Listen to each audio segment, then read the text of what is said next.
they think they hear the sound of an axe, which would be their parents working, but the dad actually tied a branch to a tree for the wind to knock it around to make a sound. So it seems like the parents are still doing something while they got the hell out of Dodge. Smart.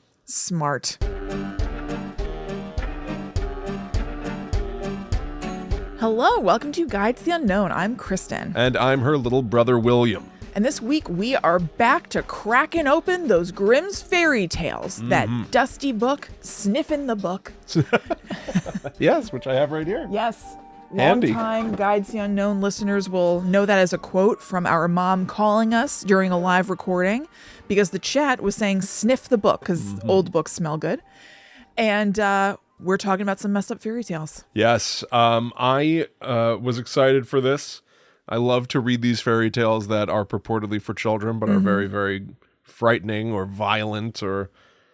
Grim indeed. Oh, yes. Yeah. It's not just the name of the authors. No. It's also the content of the tales. How fortuitous. That is really fortuitous. The Brothers Grimm wrote it is weird. Stories that are themselves grim? Yeah. That's like a publisher's dream. I know. It worked out. Yeah. But so yeah, I've got a couple of stories that I looked up. One of them is like, oh my God. Yeah. This is a longie. And I researched that one second and was like, oh no. The first one I looked up was called Goose Girl. Yeah, yeah. And I was like, that sounds silly. I don't know why I chose silly for our show. Splashing around. I leaned into... We cover weird things too. Yeah, that's true. But the second one that I picked, I was just like, holy guacamole. Yeah. It's brutal and violent and interesting, but it's long. It's like, you don't quite expect these things to be quite the epics. Yeah. I think of Grimm's fairy tales as being kind of like relatively short. They usually are. Yeah, yeah. But so that story that I'm referring to is Jack the Giant Killer. Okay, cool. So what have you got on the table? Hansel and Gretel. Oh, yeah. That's a big gun. Yeah. Yep. It's weird. Yeah. That is a sick, weird story. Yeah. Yeah. All right. Well, why belabor the point? Why dance around it? Totally. We're going to get into it all. Worth pointing out before we do, we just started doing something last week that people seem to be into. We've started publishing the video version of this show, of Guide to the Unknown, on Spotify. Yep. So if that's your thing, you can see our ugly mugs telling these stories on Spotify. Which is a cool change. And we've gotten, Spotify has comments like YouTube. And people were commenting, being like, this is awesome. Like, I can see you. And people seem to be into that. So just a nudge. If people are into that, go check out Spotify. We're starting to put video over there. I have to assume that at some point, Apple will do the same thing. Probably. Yeah. Because right now they just pull the audio off the video version. But someday I wonder if they'll catch up as well. I would think. But so that's kind of fun. We've got a fun new set that Kristen and I decorated the other day. Yep. For the listening audience, we have got David the Gnome sitting in the bathtub behind me. Yeah. We have Alice behind Kristen. Yep, that's an icon from episode 160 of the Netherworld Dispatch. It's our Patreon podcast. Very good. There's more artwork that the viewer can't necessarily see, but makes our dark commode a little brighter, a little more comfy. Of course, Patet looking the same as ever. Of course, she just stays there. Yep. She doesn't move and change her appearance at all on her own. Anyway, those are just a couple of updates that I thought might be nice about like the state of the union for us, so to speak. Yeah. But let's get into Grimm's fairy tales after this commercial break. All right, tell me about this Goose Girl. Yeah, the Goose Girl. What I want to hear about yours. What's your history with the Goose Girl? None. I've heard those words together, but I don't know anything about this. I would have thought that this would be maybe about take a guess. What's the Goose Girl's deal?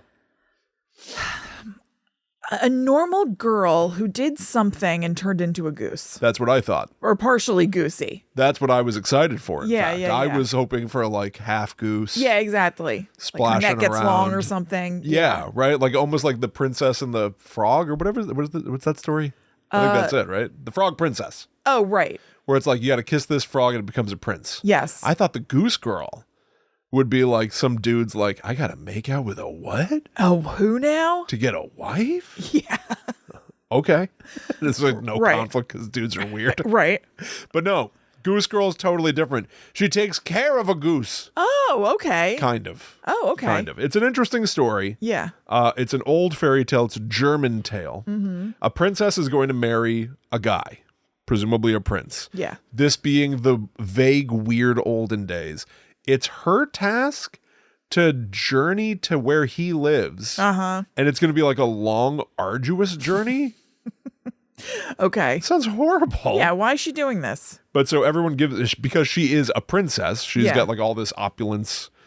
All right, so it's like a nice journey? No, the journey's going to be hard, but she has, like, when she's thirsty, she has a gold cup to dip in the river. Oh, okay, She drinks from gold. So she's on foot. I was thinking like nice journey as in like, oh, she's on like the Orient Express. No trains. No. Yeah. But so she has, her mom gives her all this like beautiful gowns and whatever, and she's friends with a fairy. Okay. This is just offhandedly mentioned. She's friends with a fairy who gives her not only a talking horse named Falada. Which sounds like a name Zoe came up with. It totally does. Yeah. Falada. What? What is that? And a locket of her own fairy hair, which I guess is some sort of a magical charm. Yeah. I don't know. The princess instantly knows what to do with the lock of hair. It goes right into the bosom. Okay. I don't know why, but is she just like putting it in there for safekeeping or whatever? I guess that makes sense to me. It couldn't be a less safe place, as you'll see. Okay. But so she sets off on the talking horse Falada, and she's bringing along with her a handmaid. That is such a name that Zoe would come up with. That is so funny. Yeah, Zoe, my daughter, has come up with names like Dr. Beyonda. It's like totally. I sent you a couple the other day. I don't remember what they were now. Oh, she just comes up with the funniest names ever. Wonderful names. Yeah. Velva was one that springs to mind. Velva. Anyway, I just taken a sip. Velva's one of the best. Almost made Kristen burp up her her cider. All right. Cider. I don't know what you're drinking. You told me before, but it didn't matter to me. So ginger tea. Ginger tea, right? Of course. So the princess brings along a handmaid to travel with her. It's supposed to help her on her journey. Yeah. Partway through the journey, she says, "Oh, handmaid, take this golden cup, scoop up some water from yonder creek, and I need to drink it because I'm thirsty." Yeah. But the handmaiden says, "Nay. Oh. If you are thirsty, get off yourself and stoop down by the water and drink. Oh, damn. I shall not be your waiting maid any longer." Wow. Now that they're off on their own. Yeah, the handmaid is empowered. She's like, "I'm not taking any shit from you, princess." It's enough. The princess, all spooked and stuff, I wrote, gets down, but for some reason doesn't use the golden cup. She gets down on all fours and slurps water out of the river with her lips. Maybe the princess is empowered too. This is what she's always wanted to do. Finally. She was using cups because that's what society has told us we had to do. I can get down on all fours and act like, I don't know, like a muskrat or something. Just like lapping up water from the river. Ew. Anyway, this is a fairy tale. So, of course, like a bunch of things happen like 3 times in a row. Yeah. So she's sipping from the river. She goes, "What will become of me?" And the lock of hair. Because the river's disgusting? I think she's upset that her handmaiden is like, oh, okay. I'm traveling with a bully. Yeah. The lock of hair replies, "Alas, alas, if thy mother knew it, sadly, sadly, she would rue it." This happens again. The second time that the maiden is sipping from the river, the locket of hair falls out of her bosom and floats away with the water. The princess didn't notice that the locket of hair was gone, but the handmaiden noticed. Yeah. And the handmaiden realized, like, oh, she has even less power now. Whatever magic she had, she now does not have that. And the handmaiden is like, the balance of power is going to shift entirely now. Yeah. The bride finishes drinking, goes to get on her horse, but the handmaiden stops her and says, "I shall ride upon Falada. Oh, man. You may have my horse instead." And so now, and they also swap clothes. Yeah. So now the princess is dressed like a handmaiden and has to ride the like shitty horse. Yeah, yeah. And the handmaiden is dressed like a princess and is riding the talking horse Falada, who hasn't said a word.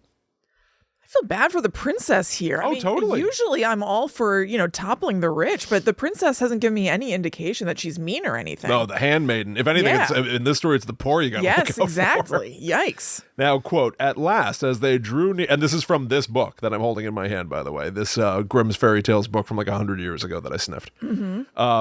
At last, as they drew near the end of their journey, this treacherous servant threatened to kill her mistress if she ever told anyone what happened. Oh my God. So they get close to the prince's castle, and the handmaid's like, hey, if you say a word, I'm gonna fucking kill you. Oh my God. This is where it is. Yeah. Like, I got to this part of the story because from here I'm like, all right, they switch clothes to she's the princess and the whatever. Right. And that all seemed like, fodder for like a kid's story. Yes. But then the handmaid being like, I'll kill you. Yeah. If you say a word, I'm going to take you out of the game. Yeah. It's like, that is scary. This is a frightening person. Yeah, this is somebody to be concerned around. Yes. But Falada, the talking horse, saw it all. Time for Falada to speak up. You would think. Okay. Yeah, where's the goose? So I wrote, blah, blah, blah. The bad maiden ends up heading up to the royal chamber with the prince. Uh-huh. While the real princess is taken by the old king to work with, quote, a lad who takes care of my geese. Okay. All right. Here we go. Continued quote from the book. Now, the name of this lad that the real bride was to help in watching the king's geese was Curdkin. Curdkin. Curdkin. Now, I looked, like stories change over time and the tellings. Yeah. In modern iterations of the story, his name's Cormoran. Okay. All right. Which is a good change. I was about to say. Curdkin. That's as good as the change from shithouse to latrine from Robin Hood Men in Tights. Very good. Yes, Curdkin. Macaulay called Curdkin. Yeah. So meanwhile, the false bride says to the dumb prince, dear husband, pray do me one piece of kindness. Tell one of your slaughterers to cut the head off the horse I rode upon. It was very unruly and plagued me sadly on the road.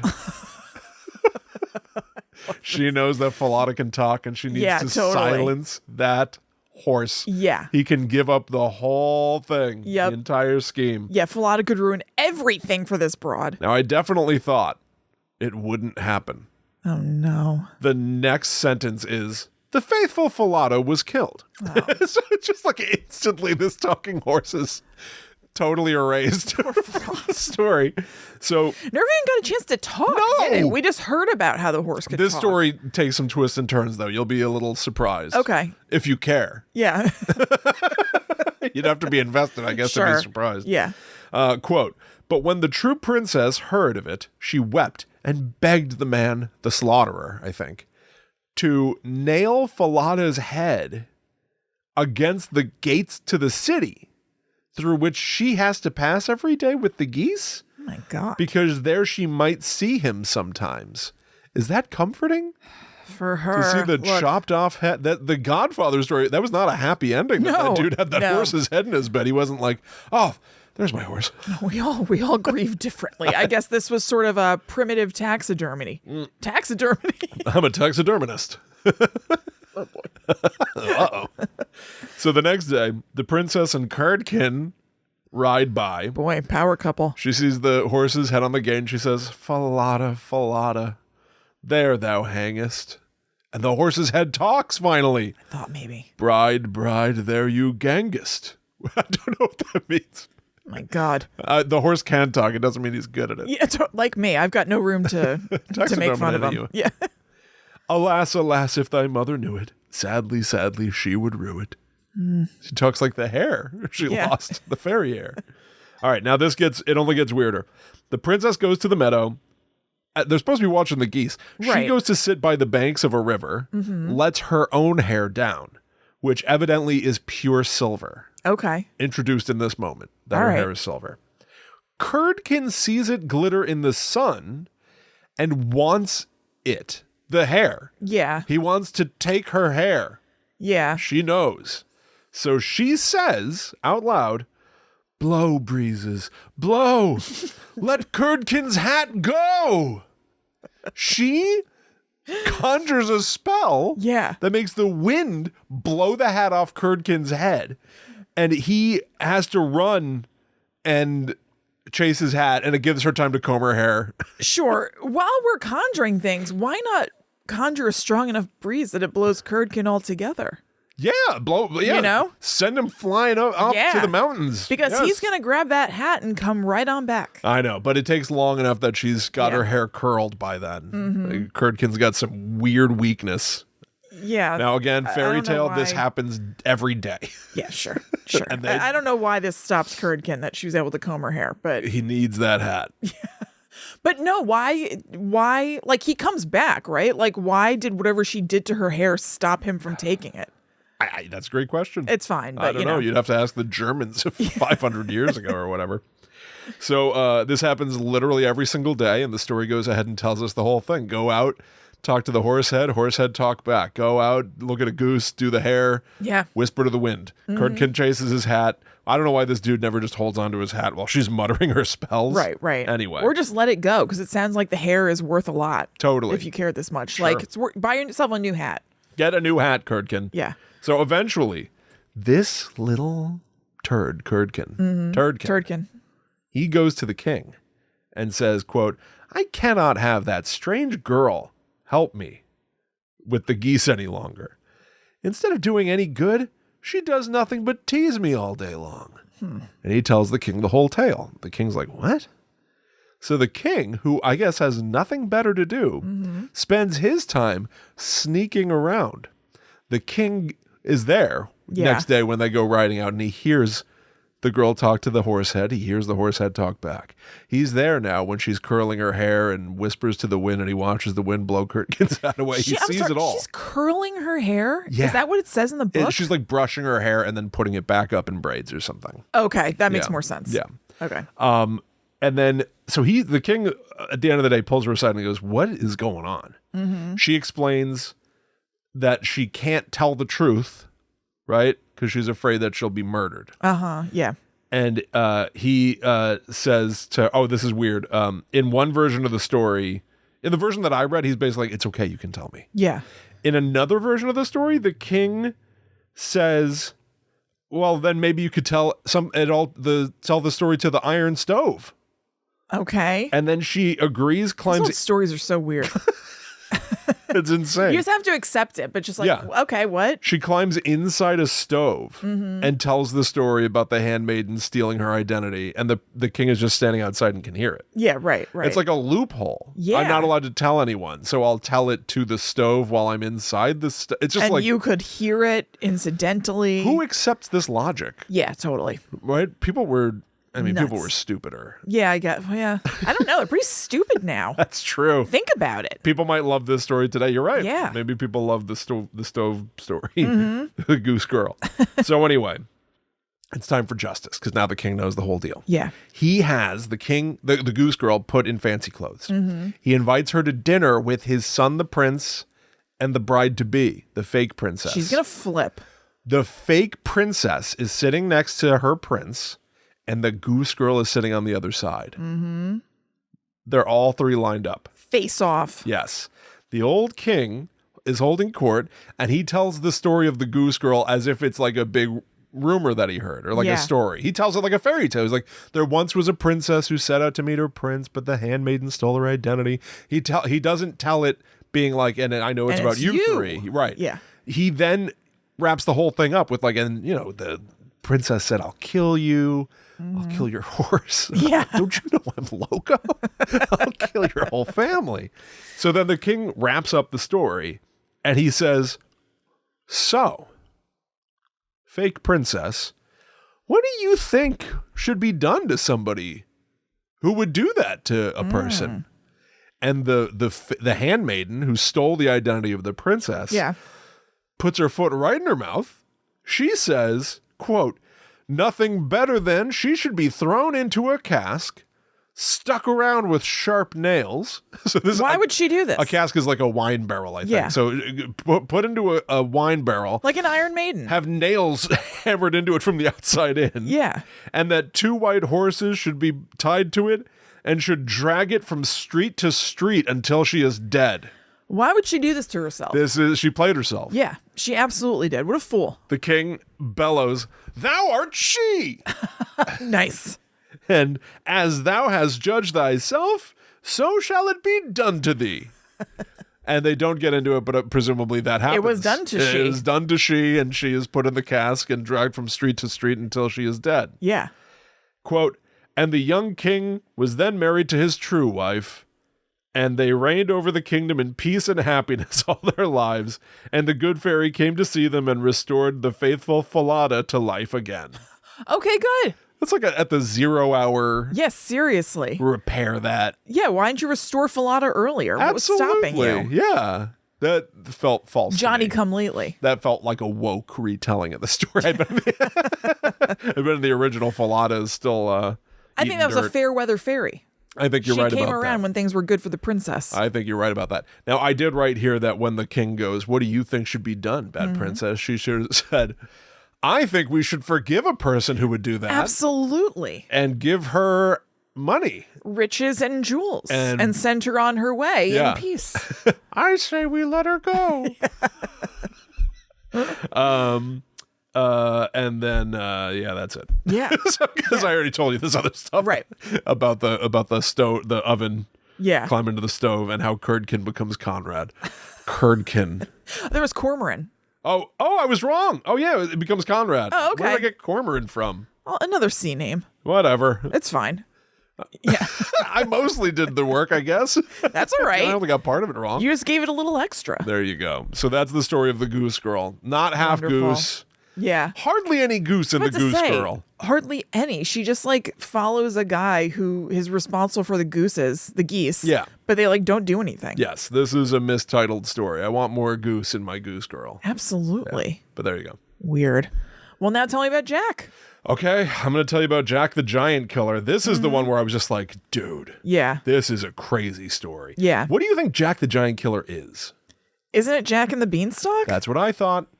That's what I thought. Huh? That's why I picked it. Yeah. I thought I was going to get a boy planting beans and climbing vines, and no. I thought it was a bean boy. No, it's not the Bean Boy. Oh, okay. Then I have no idea. He's a goddamn hero. Oh. Is what Jack is. Oh. I kind of. I mean, I actually think that he should be on some sort of a watch list.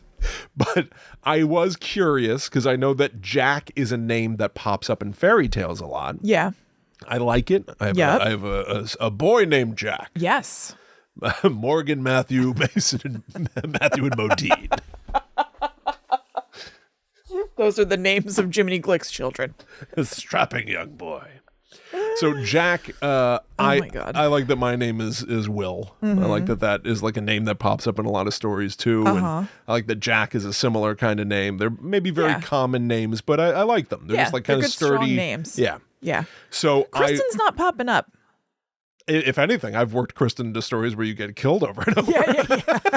It is because you do it. Right. But otherwise, there aren't a lot of Kristens. I'll keep doing it.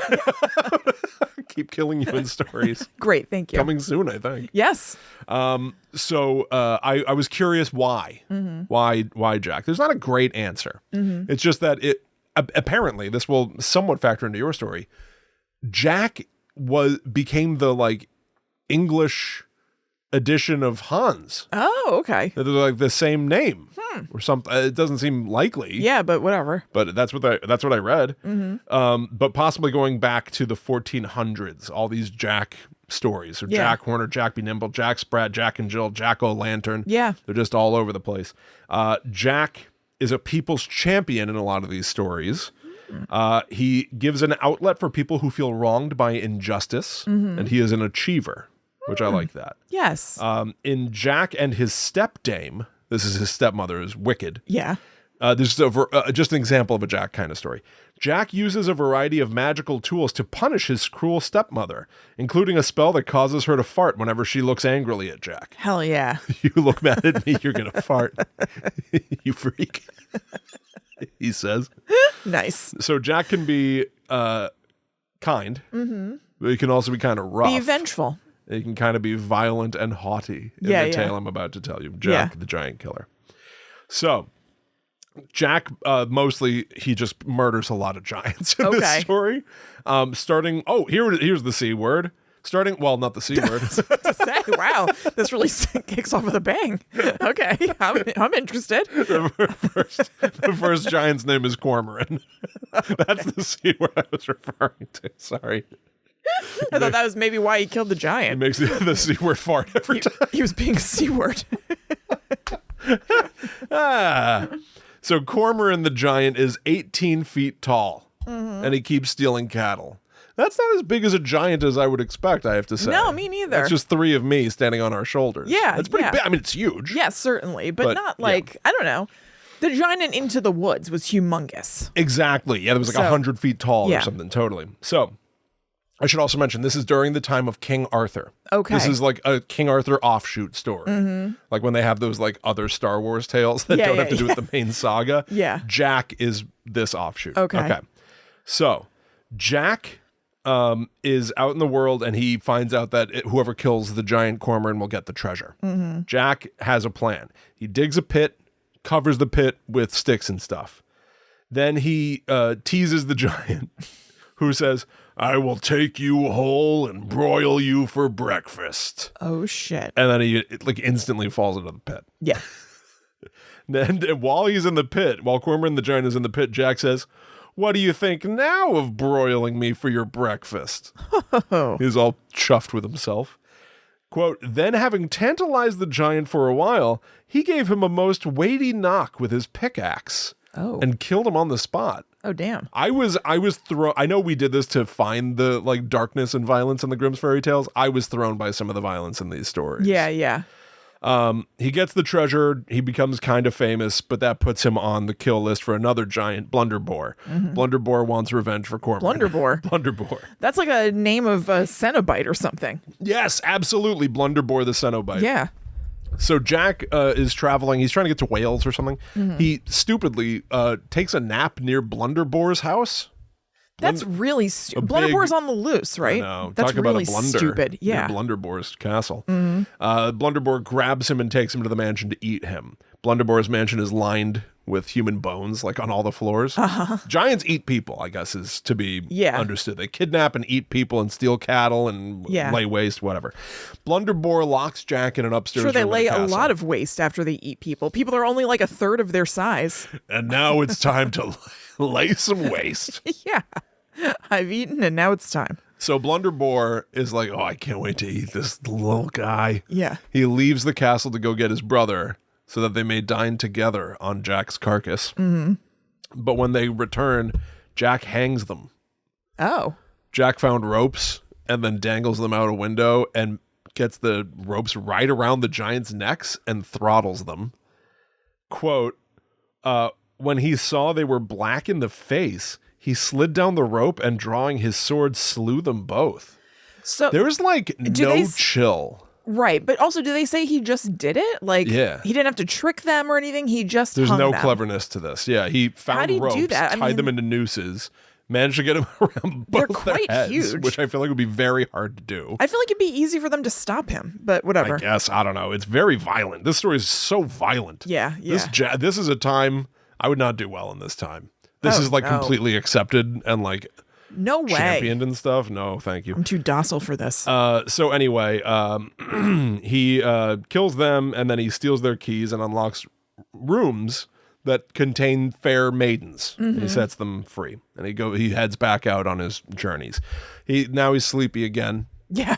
And he decides to stop at a gigantic, enormous house. Well, who do you think lives there, Jack? Wake up, Jack. A 2-headed giant lets him stay the night. Oh. The giant is being nice, but the kindness is a lie. Yeah. When Jack, at night, hears the giant muttering to himself in the next room, the jig is up. He hears the giant through the walls saying to himself, I guess, Though here you lodge with me this night, you shall not see the morning light. My club shall dash your brains outright." Well, the giant shouldn't have said that. A huge blunder. Write it in your diary. Major whoopsie. Yeah. So Jack puts a bunch of wood in his bed and tucks it in and then hides in the corner. And in the middle of the night, the 2-headed giant sneaks in and just starts bashing the bed with his club and hears the twigs snap and is like, there we go. I've pummeled this kid to bits. Yeah. And leaves.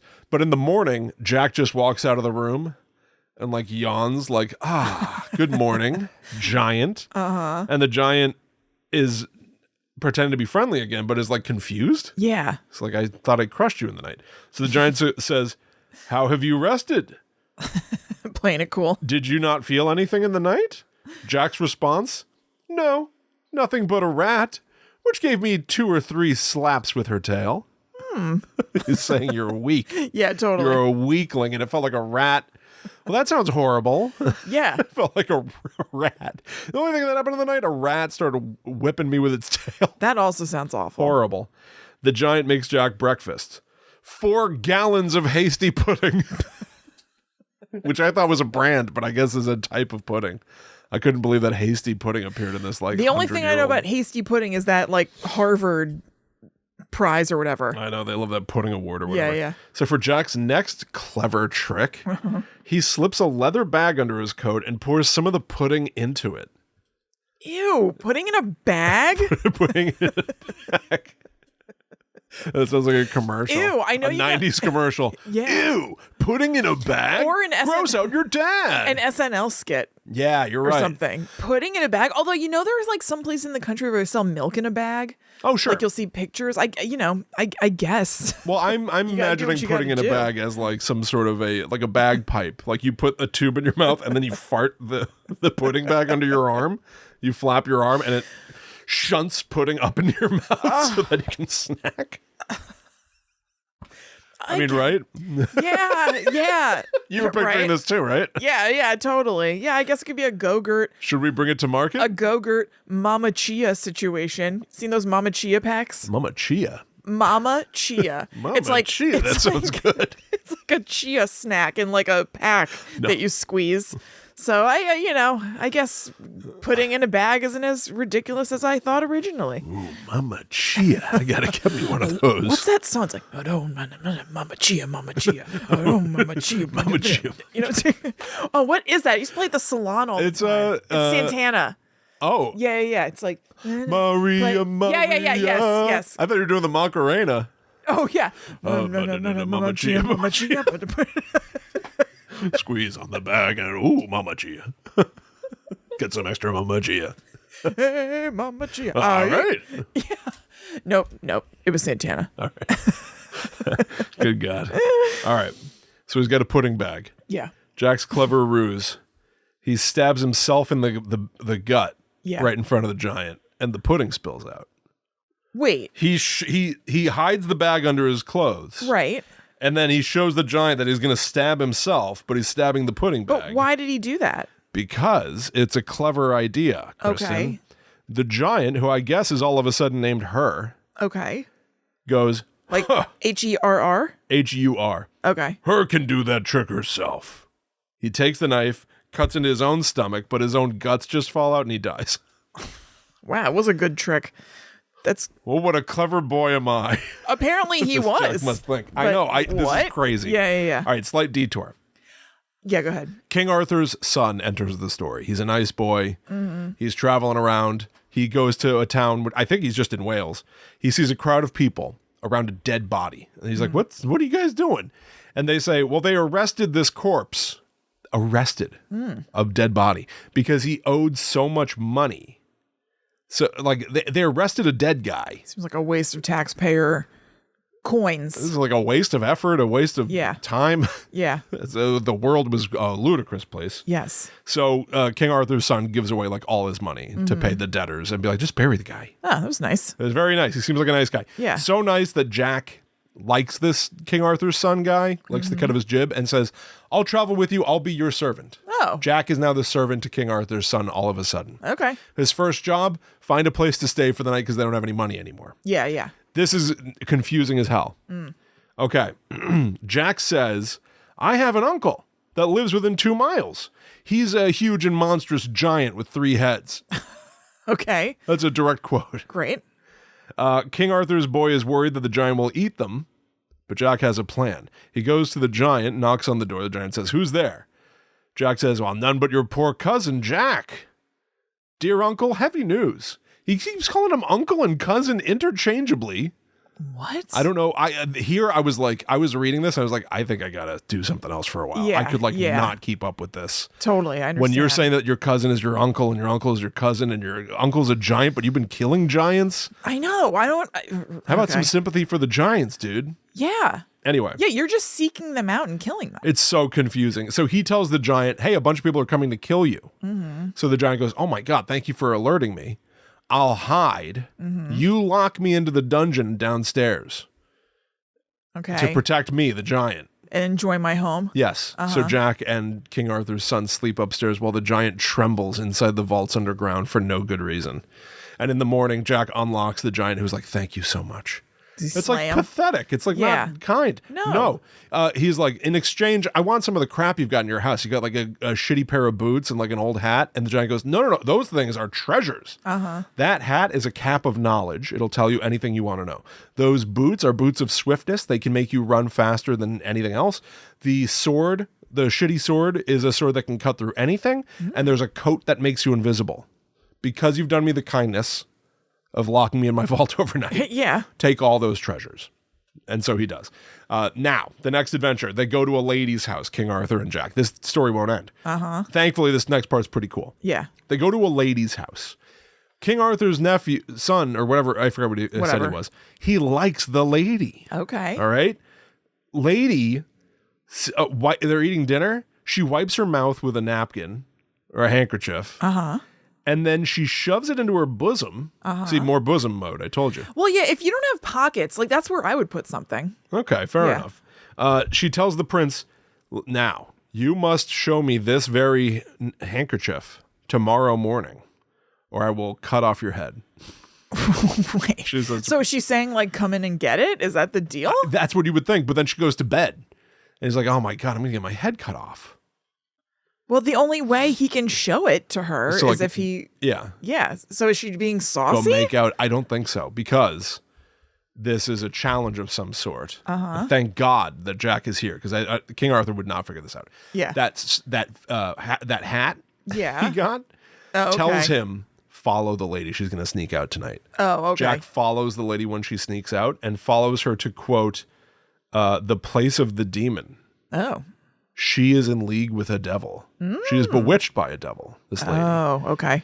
The lady gives the handkerchief to Lucifer. Oh. Who's like the devil to me. But then Jack sneaks in and steals the handkerchief and gives it to King Arthur's boy. Oh, okay. All right. So in the morning, it's like the first nice thing he's done. Yeah, you're right. He's keeping his boss alive. So in the morning, he gives the napkin to the lady, and she's like, "Whoa, I didn't expect that." Yeah. And she gives King Arthur's son a kiss. And she says, "Show me the lips tomorrow that I kissed last night." Okay. Or again, I'm going to cut off your head. Yeah. And he says, "Aha." The prince says, "Well, if you kiss none but my lips, then I will be able to show you these lips in the morning." And he makes a smoochy face. Look at these lips. See? You see those lips, lady? Yeah. Well, that night she is going to kiss someone else. But Jack sneaks out again and he sees her kiss Lucifer. And so very quickly it just says that Jack cuts off Lucifer's head. Okay. That was easy. Yeah, that's not bad. No more problems for the world.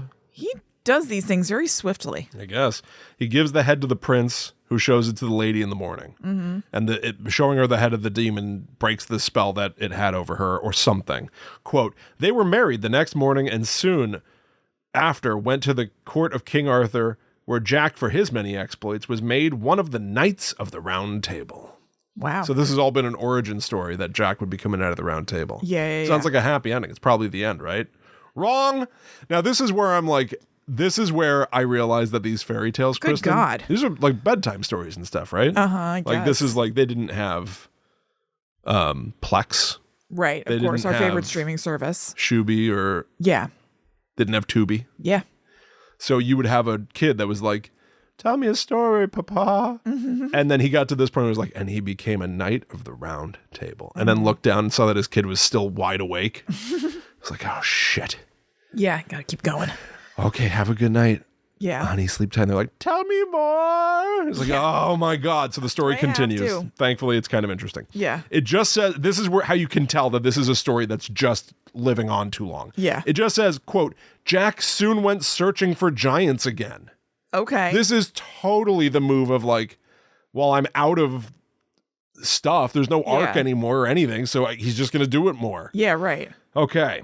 It's a long story, but he cuts a giant's nose off. And then he kills it. And then he sends the head to King Arthur. Oh. Who asked for that? Why? Yeah. Who asked for that? I thought that's supposed to be his friend. I know.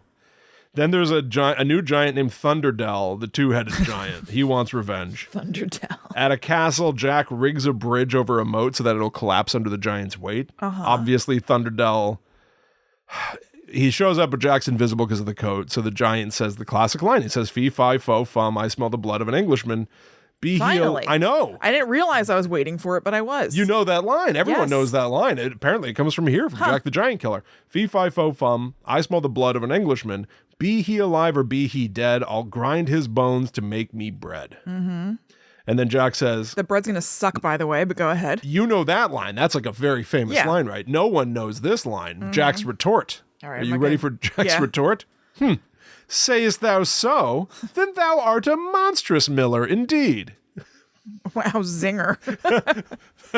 You got him, Jack. Then you're a bad baker. Yeah. Is the retort. Yeah. And no one remembers that. Okay.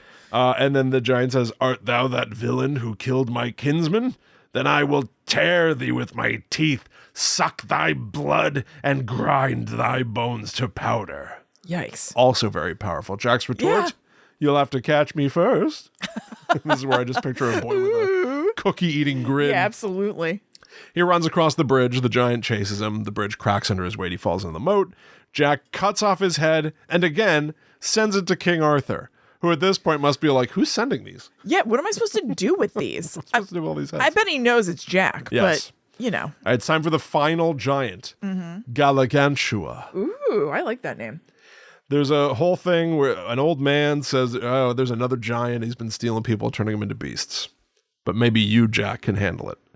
Long story short, Jack goes to Galagantua's castle. And there, and this is where I think whoever was telling the story saw that their kid was really starting to like fall asleep.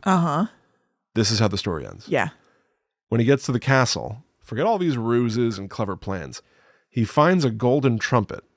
And next to the golden trumpet is a sign that reads, "Whoever shall this trumpet blow shall soon the giant overthrow and break the black enchantment straight. So all shall be in a happy state." So all that Jack does, he just blows into the trumpet and the castle falls. Okay. The people turn away from beasts back into humans. Yeah. And then he cuts Galagantua's head off and sends it to King Arthur. Yeah, we can wrap this thing up real quick. Oh my God. Yeah, that's the last giant. That's the final boss, Galagantua. This is where you're like, the kid's falling asleep. I got to get out of here. Yeah, totally. I got to get out of here. Yeah. Here's the end. Quote, "As a reward for his good services, the king prevailed upon the duke to bestow his daughter in marriage on honest Jack." Now I like that kind of phrasing, honest Jack. I like that. "So married they were, and the whole kingdom was filled with joy at the wedding. Furthermore, the king bestowed on Jack a noble castle with a very beautiful estate where he and his lady lived in great joy and happiness all the rest of their days." The end. I view Jack, now I don't know how you feel. Yeah. I think that his actions are disturbing, No, he sucks. unwarranted, Yeah, and that a lot of the time, even though these giants were killing and eating people, and I'm not saying that's great, of course. I think that he was just going around killing people. Yeah, absolutely. He was seeking them out. It seems like they were like far flung and he's Yes. traveling to go find them and just kill them. And then someone he would was go like a bounty hunter who like nobody is actually seeking him out for the bounty. Yes, absolutely. He's just a murderer. He's you know what he is? He's Jack the Giant Slayer. Yeah, Which absolutely. I guess is the story is aptly named. Yes. Yes. Well, I hope there's no Kill Bill Volume 3 tease where like some giant's child comes looking for revenge against old Jack. Yeah, seriously. Because he would deserve it. I was about to say, I wouldn't blame that child because he's frankly just a murderer. I didn't have the same sympathetic feeling toward our main character in this one that I did in the Goose Girl. I know that Goose Girl deserved a happy ending. Yeah. Jack gets to live the rest of his day. What? Please. He thought he could turn his back. Why is he mailing the heads to King Arthur's son or whatever it is? That is, I wonder if the King Arthur was ever like, yeah, it was you? Yeah.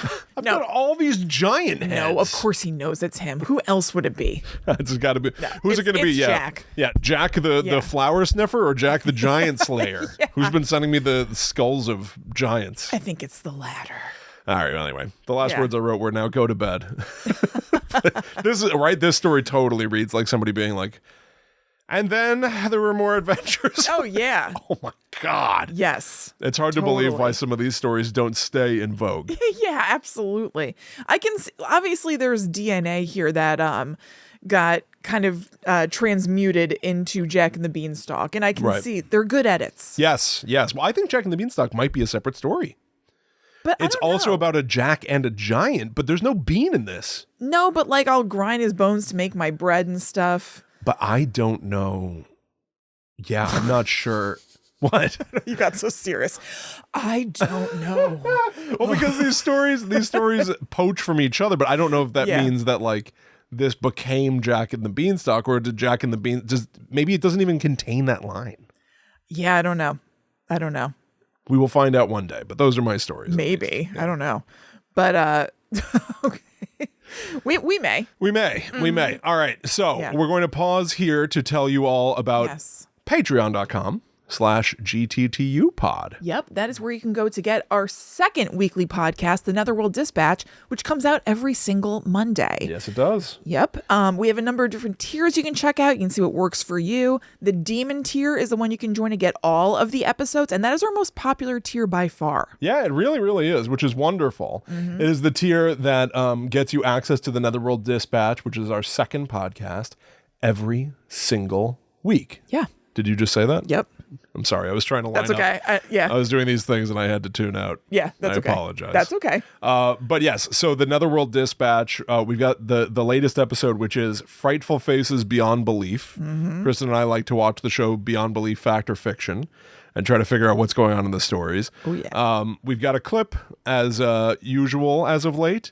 There's a taxi driver who has a little sound machine in his car called the Insultator. Yes. He pushes a button and it says, "Hey, you cheapskate." Yeah, when people don't tip him as much as he would like them to. Yes, so that's what you need to know. And check out this clip from the most recent episode of The Netherworld Dispatch. Do you think this is fact or fiction? I believe losers exist. So far, this feels plausible to me that somebody would buy something called the Insultator and then feel on top of the world for doing it, as if that makes them... You think the Insultator exists? No. Yeah. I think little sound machines exist. And I think losers are all around us.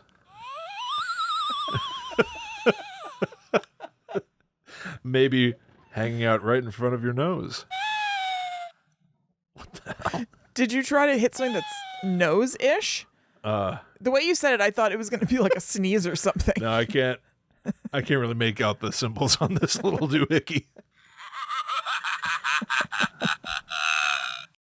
There you have it. I think that is so funny.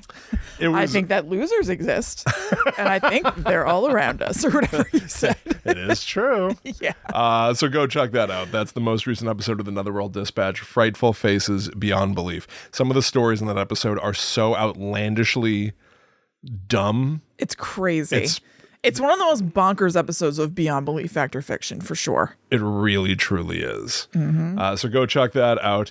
We also love getting reviews from folks. We have a lovely one that refers to last week's episode from Casey, TXWA. So Casey of Texas and Washington, I guess. Cool. Thank you for this slice of joy. Listening to Will laugh at Kristen's description of Pulse last week was so hilarious. My sisters live across the country and they're busy with little kids, and I wish I got the chance to laugh with them every week like you two.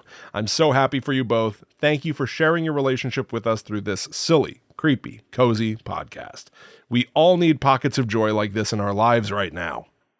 5 stars. Thank you so much. Thank you, Casey. That is so nice. I love when people say that it reminds them of their relationship with their siblings or whatever. That makes me very happy. It's very sweet. Yeah, it really is. So thank you, Casey. Thank you to everybody who's left us reviews. If you would like to leave us a written review like that, you can do it on Apple Podcasts. You can leave us starred reviews on Spotify or other podcast players. And thank you so much to everybody who's done it. We would love it if you did it, and we will read your written review on the show. So please go ahead, if it's nice, obviously. Yeah. That's a fun challenge, though. Who can write the meanest review? No, don't rise to that challenge. You can also leave stars on Spotify, especially with did you just say that? Yes. What is going on? I think there's something. Click in, dude. I know. I think I'm over caffeinated or something. I don't know what's going on with me. It's fine.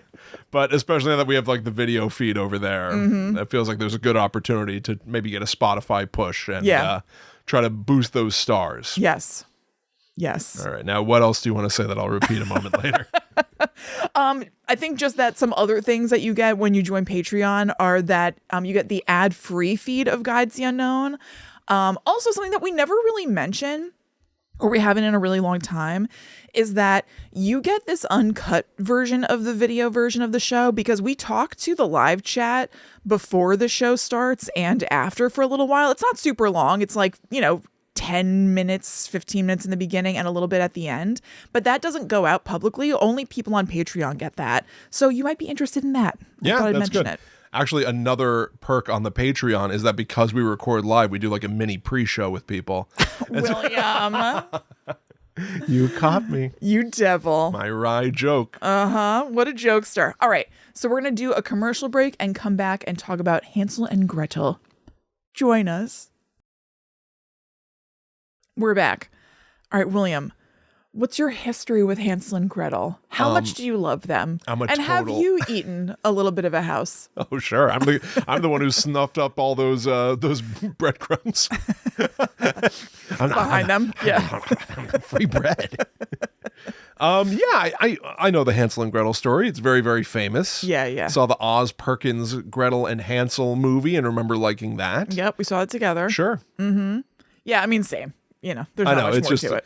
An ever-present, very famous story. Yeah. But it is one that's like, I don't know that we would have heard that quite young. I felt the same. I was like, have I read Hansel and Gretel? I mean, probably, but, I didn't really remember it or anything. And there's certainly some weird details in it.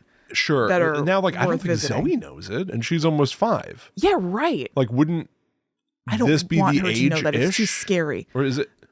It feels like not. I don't want her to know that a witch wanted to eat children.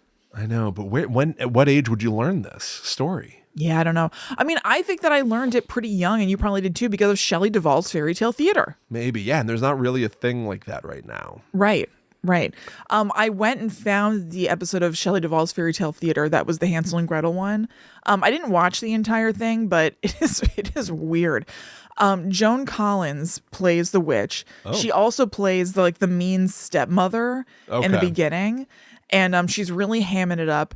And there are some differences between the normal story and the Fairy Tale Theater story. Like, the normal story doesn't have this weird thing where she's baking like giant gingerbread children out of the bones of previous children that she killed. Whoa. That are like lining her property, basically. That rings a bell. Yeah. That's not in the original story. You would think that, like, in an adaptation for a kids show, they would. This Make is what's it less scary. Yes, that's she's talking to Gretel. Hansel's like, in his cage or whatever. I'll explain. A lot of you probably know what I'm talking about, but I'll explain. The original story soon. But Hansel's in his cage. She's talking to Gretel, and she's like, "Do you want to know how I make my children?" And she's like, "Here, liquefied bones or whatever." And she pours them into like a gigantic mold of a gingerbread boy, and then puts it into the oven or whatever. And I'm like, good God. Yeah, that's crazy. It's crazy how much she involves Gretel in the process, both in the Fairy Tale Theater version and in the actual story. I was like, boy, she's really got Gretel in the mix here. Gretel's going to have a hard time getting over this. Is she intending to eat? Isn't there a version of the story where she mostly wants to eat Hansel? Yeah, it's pretty much all about Hansel. I mean, you can assume that she's probably going to get to Gretel, but she's using Gretel. Hansel.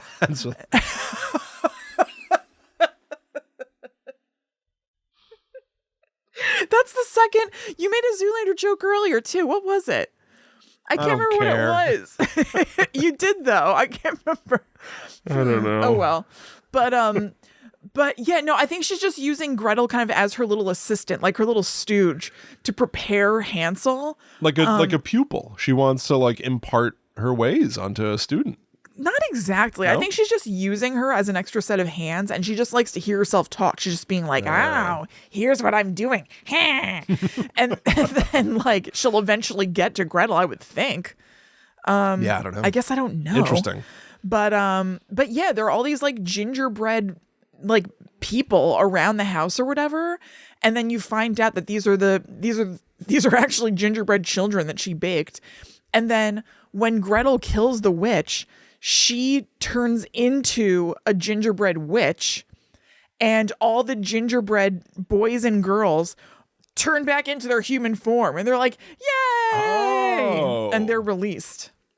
That's weird. That's not from the original. No, but that's like, because I was going to say, like, how often is it that you find an adaptation of a Grimm's fairy tale that makes it gnarlier? Yeah. Usually they tried to kidify it or Disneyfy it. Like Disney was built on using gnarly. Public domain fairy tale stories and making them sweeter. Yes. But in a roundabout way, that story you just told was making it sweeter because it saved all the previously dead kids. Yeah, in the end. Yeah. But in order to do that, made it way worse at first. Yes. Like, I'm going to make gingerbread boys out of you is horrifying. It's very disturbing. Like, the witch is really scary and really mean. I mean, she is in the book or, the story as well, but I was just like, good God. This is freaky stuff. Yes. I mean, I remember it being freaky as a kid. That's kind of why it stuck in my mind. The thing that stuck out the most to me was Ricky Schroeder, who plays Hansel, sticking a little chicken bone through his cell door to make the witch think he's skinny or whatever. Oh my God. Yeah. Because she's like, let me feel your finger, boy, to make sure you're fattened up. And then he just like sticks out a chicken bone. She's like, still too skinny or whatever. Because she's feeling bones. Yes. That didn't give anything away? No, she's like blind as a bat or something. Okay. Yeah, this show I remember being disturbing. I didn't see much of it, but I found Shelley... It was messed up, Shelley Duvall. To be a little frightening. Yeah. Yeah. Wow. Okay. And then, while I'm on the subject, there was another version of this. This I hadn't seen. I thought it sounded familiar, but then when I looked it up, I'd never seen it before in my life, and thank God, because it looks disgusting.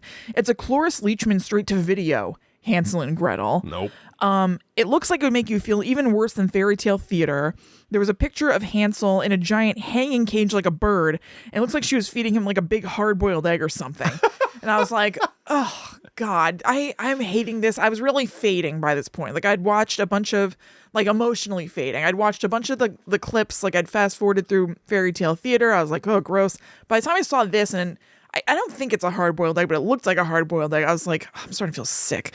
And then... This is just sick. It's just sick. And then I read that it featured songs from Engelbert Humperdinck's Hansel and Gretel opera. And I was like, what? And I thought to myself and wrote, I wish to know no more. Yeah, And then I was like, oh, God damn it. I got to look this up. It's for the show. I can't leave him hanging.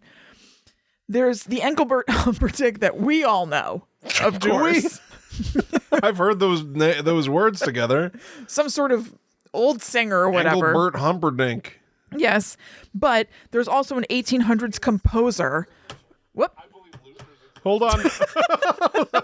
That's you doing a soundboard at me. I know. I accidentally started playing the clip. Whatever. All right, sorry. No, it's okay. So there's that old singer Engelbert Humperdinck or whatever, but there was an 1800s composer named Engelbert Humperdinck who wrote an opera about Hansel and Gretel. I went to the Wikipedia page and there was a picture of adults playing Hansel and Gretel. The Hansel was in a wide stance, singing directly at Gretel while they sweep. I wrote, this is starting to make me ill. All done. Yeah. I don't like any of the interpretations of it. And then just this morning, I'm getting ready. I'm thinking, oh, we're doing the show today. I'm going to talk about whatever. And I was like, I never found out if the singer from the 1900s or whatever, like the modern age, Engelbert Humperdinck, is just named that coincidentally, or did he steal that man's name? And I was like, I'm not going to find out. I'm done with this. I can't. And I was like, again, for the show, I must let the people know. So I did look it up, and he just stole that composer's name, which is really weird. His name was Albert Hoosie. And he was like, a more fun name is Engelbert Humperdinck. I think I'll go by this. He chose to be Engelbert? Yes. Isn't that weird? Hey, Engelbert. Yeah. He made that decision. Right.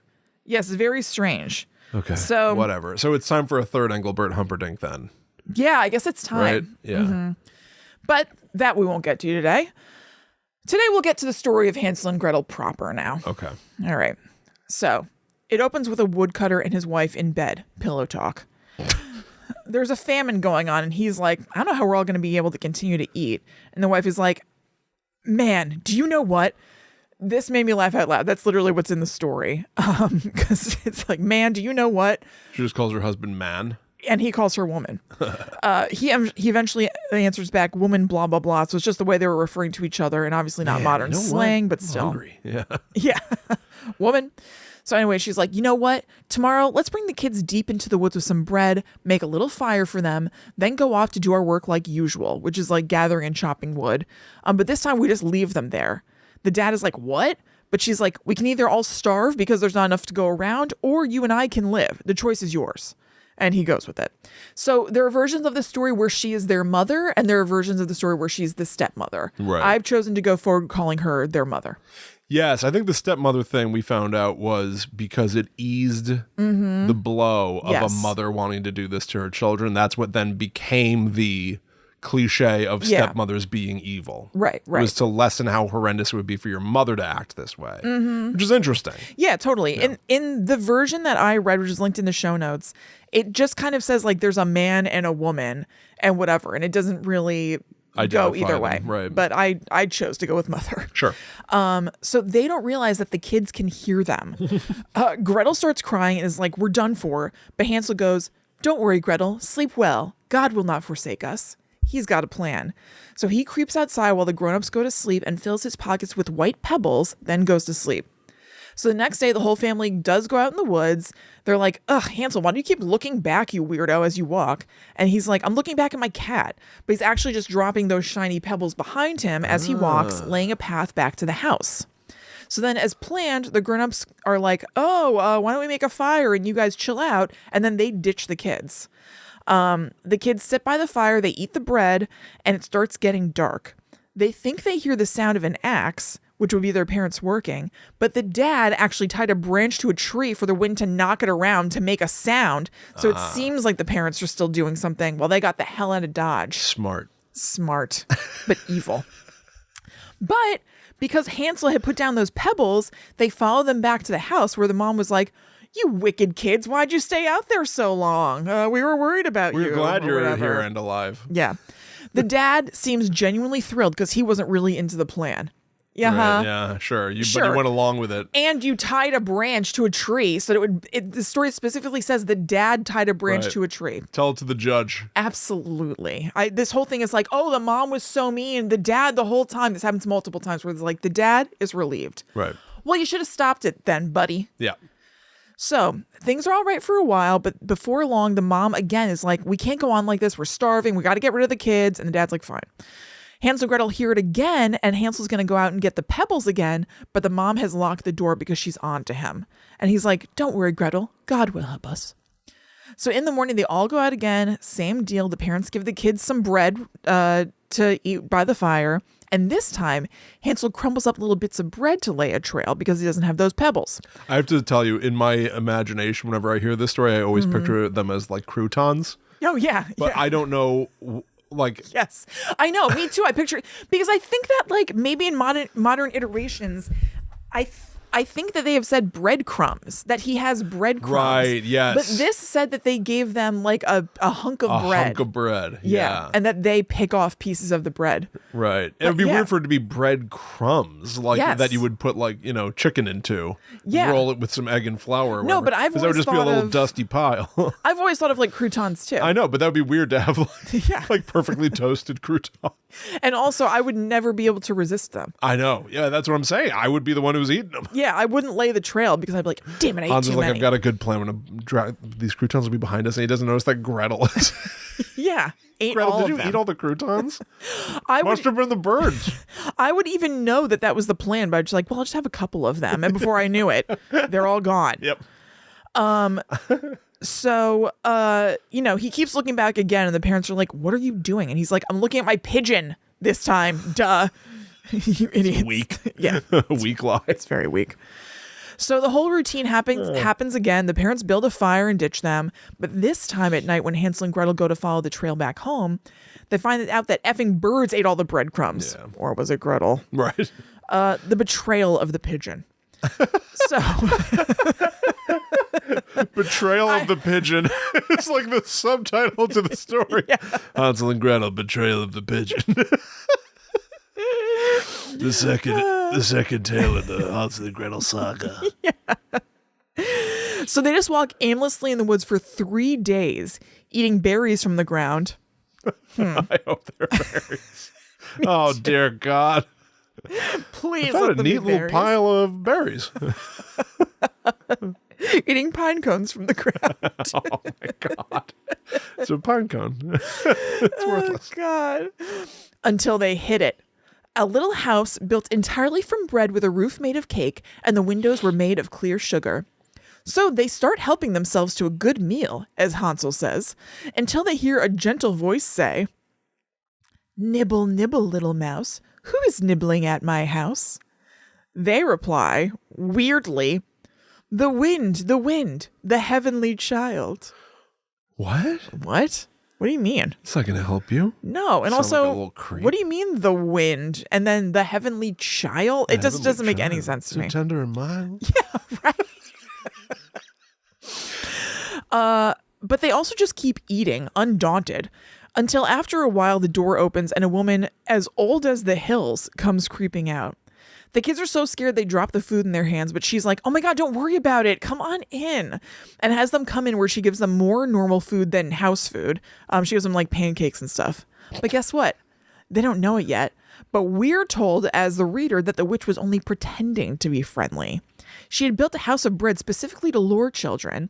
Quote, "And if she captured one, she would kill him, cook him, and eat him. And for her, that was a day to celebrate." A day to celebrate. Yeah. Why bread? I always heard candy. The house is made of like gumdrops. It's bread and what is it? The roof is cake? The roof is cake? Yeah. Well, let me see. A house, that seems like the less stable material. Yes, I agree. It's more porous. Built entirely from bread with a roof made of cake, and the windows were made of clear sugar. This is the house that would lure Certainly in take it. Paul Hollywood. Like, why is it like a house? Why? He likes bread. He's a baker. But doesn't he also like cake? He likes a good sponge. Yeah. I'm saying it would lure him in. Yeah. Yeah. Yeah. But I don't know. I thought you were saying this bread house as opposed to the cake and candy house of more modern iterations. Well, my point was a larger point, which is I always heard that the candy house was candy because kids really like candy. I guess a house that's just like made cake. of bread. Everyone likes bread. Oh yeah, totally. Yeah. Like, what's that gonna do? And that's why I worked in a cool Paul Hollywood reference from Great British Baking Show because he likes bread. I see. I understand. I got confused because I thought they're always making cake on the Great British Baking Show. They do a lot of that, and he likes to inspect the sponge. Yeah. It's got a good sponge. Yeah. Yeah. Went right through me. And then he gives a handshake. After it went through him, I hope he washed his hands. You know what that is, right? The Paul Hollywood handshake. That's what you want. Yeah, you ever watch that show? I've heard that. It's the most pretentious thing. I love the show. I'm not saying the show's pretentious. I've only I'm seen saying a Paul little. Hollywood is pretentious. Yeah. If you do an especially good job, he like eats a piece and then looks at you with his sparkly blue eyes. Yeah, I have seen him. And then reaches his hand out, and everyone's like, oh, holy shit, he's gonna shake their hand. And then he shakes their hand. Yeah. And one time I was watching with Al, and there was just some guy who was like, I hope he likes my cake. And then he wanted to shake his hand, and he goes, that sponge. And I went right through me. Shook his hand as if that's some sort of an attribute.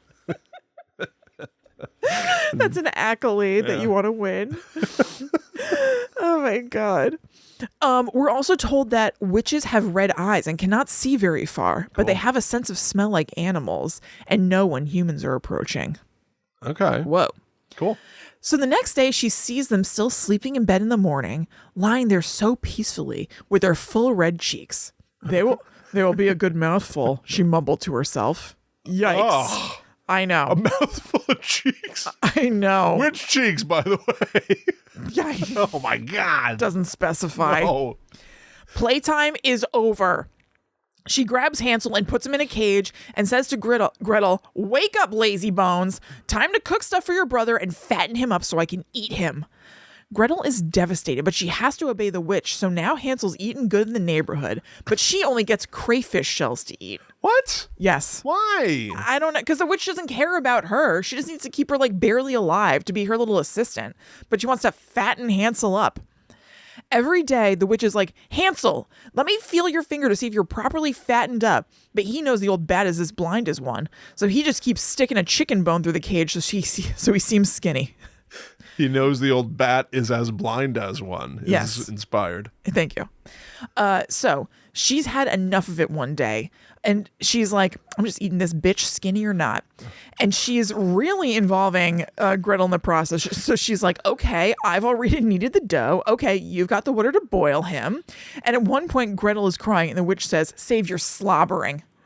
Ooh. She's so mean. She's so mean. So she's like, Gretel, crawl in the oven and make sure it's hot enough to bake the bread. And Gretel's like, I don't know how to do that. How do I even get in? And the witch goes, stupid goose. The opening is big enough. See, I myself could get in. And sticks her head in. Obviously, Gretel pushes her all the way in. Hell yeah. And releases Hansel while the witch howls and burns. They go into the witch's house to clear out the joint. They have no fear now because the witch is just toast. And Gretel's like, how are we going to get home? Hansel's like, I've got something better than flipping pebbles this time. There are pearls and precious stones bursting out of drawers everywhere. So they take them all and haul ass. It's a few days walk back, but they make some of the journey on the back of a duck randomly that takes them one at a time. It's like this weird little interlude. This is where like a kid is like, yeah. The dad's like, and they're about to be home. He's like, no, I'm not asleep yet. Okay. It is like that. They take turns riding a duck. Just all of a sudden. And there's like a weird, like, I don't know, tiny poem that the duck says. And I didn't even include it because I was just like, what is this? Gibble, gobble, yuck, yuck, yuck. Right on me, for I'm the duck. It's like nothing. It's so weird. So finally they make it back to their house and great news. The mom has died. Oh, thank God. Yes. The dad is overjoyed to see them because remember, this was never his plot. He didn't want to do this. He loved his kids. I like you. Now, and what's that you have? Please. Rubies and exactly. Jewels. Yeah. Now that they have riches, they can all live happily ever after. Well, thank the Dickens you're home. I'm so relieved. Then the story ends with this bizarre thing. Now, the story started just as I told it. We just start with the mom and dad in bed just talking. Right. That's it, okay? But it ends with this. My tale is done. A mouse has run. And whoever catches it can make up for himself. Wait, sorry. And whoever, no, I'm basically right. And whoever catches it can make for himself from it a large, large fur cap. What? Whose tale is done? Yeah, who's the narrator? What mouse? Like, what? No, we weren't introduced to a narrator. What mouse? I was like, what? This is a mess. Yeah. This is where it's like, this is part of the reason why I'm fascinated by the idea of Grimm's fairy tales. Everyone knows them. Everyone knows the concept of them by name. Grimm's fairy tales. Yeah. And especially Hansel and Gretel. Mm-hmm. You know that. These things have lived on for hundreds of years. Yeah. Because they are so unique or have some message or whatever. But why haven't they died the way the Goose Girl has died? The Goose Girl story no one tells, right? My tale is done. A mouse has run. And whoever catches it can make for himself from it a large, large fur cap. No one knows. That's the end of Hansel and Gretel? What is that? And whose tale? Whatever. I was like, what? I don't know. This is the parent who's getting all loopy now because they need to go exhausted. to bed too. The tale is done. The mouse is won. Hum-de-dum-de, fum-de-fum. Yeah. What is this? Well, fascinating. Yes. Did you watch the Jeremy Renner movie? No, I forgot that existed. So did everyone. Yeah. On planet Earth. Have you seen that before? No. Who was Gretel in that? Let's find out. Yeah. But yeah, this was in the style of Underworld. Yes. An underwear movie. Yeah. All right, let's see here. What is this called? Hansel and Gretel Witch Hunters or something? I think it is something like that. Gretel Witch. Yeah, Witch Hunters. Yeah, got it. It's from 2013. Jeremy Renner, Gemma Atherton? Oh, okay. I am not familiar. I'm not familiar with her. But, okay. Famke Janssen, I think, is a witch in the movie. Peter Stormare is in it. That's nice. Out of curiosity, can we spoil this? Because we're not going to do this. No. I'm just going to read the beginning and the end of the plot of Hansel and Gretel Witch Hunters. Mm-hmm. In the original fairy tale, they're abandoned by their father. They come upon a gingerbread house. That rings a bell. Oh, yeah. Mm-hmm. Gingerbread house. Yes. But why are there are so many adaptations where it is candy? I don't ever think of it as candy. I think of it as gingerbread. All right. So they incinerate her in the oven, the witch. Over the following many years, Hansel and Gretel, now in their adolescence, have become famed witch hunters, slaying many witches without succumbing to harmful spells. Although the incident in the gingerbread house has left Hansel with a magic-induced form of diabetes. And he needs to inject himself with a shot of insulin every few hours? Boy. All right. What? Why is... Produced by Will Ferrell. Yeah, Adam And McKay. Adam McKay? It just must have been their company. Okay. And then we're gonna jump to the end. Hansel and Gretel's mother is the Great White Witch. That's interesting. Hansel, Mina... Not really. Hansel, Mina, and Ben disrupt a witch's Sabbath. Mina slaughters the witches with a Gatling gun. Hansel frees children. Gretel finds Edward's lifeless body and manages to resuscitate him. They follow a trail to the original breadcrumb house, now dilapidated and run down. Muriel kills Mina. The siblings engage in a brutal fight that ends with them decapitating the witch with a shovel. They burn her on a pyre, collect the reward for rescuing the children. They head out on their next witch hunt, now accompanied by Ben and Edward. Oh boy, they're hoping there was going to be another one. Yeah, there wasn't. Yeah. So yeah, they tried to make Hansel and Gretel grow up to be like famed warriors. Yeah. Basically turn them into Jack the Giant Slayer. That like now they guess all they so. do is they go out on witch adventures. Yeah. Whatever. Listen, Well, I what can you would do? watch it I don't. in theory. Yeah. I mean, I won't in practice. Sure. Yeah. I mean, if you said I had to do that or die, I would watch it, but I don't want to. Of course. Yeah. Never shall these eyes spy that film. Yeah, no way. Well, there you go, everybody. We did it Yeah. again. We looked at some Grimm's fairy tales. Yeah. And Grim indeed. Oh, the grimmest. Woo. Thank you all for joining us. We greatly appreciate it. We hope that you enjoyed it. Yes. In the future, I think I will pick one fairy tale Yeah. because, oh my God. Yeah, no What are kidding. these things? Yeah. They're bigger than I thought they were. I don't think it was like this in previous episodes. Yeah, It was so gargantuan. Yeah. But Like the giants themselves. Kristen, yes, just like Thunderbolt or whatever. Yeah. Thunderpot, the giant. Yeah. Go check out patreon.com/GTTUpod to support us and get access to the Discord, the Netherworld Dispatch. We greatly, greatly appreciate it. Yes. Follow at GTTUpod on all social media to stay up to date with what we're doing and see when new shows are posted and when we go live and stuff. And follow us individually. Yep. I'm at Chillin' Kristen. I'm at The Myth Traveler. So we'll be back next week for more weird tales. Oh, yeah. But until that time comes, we must travel. Back to the netherworld go we.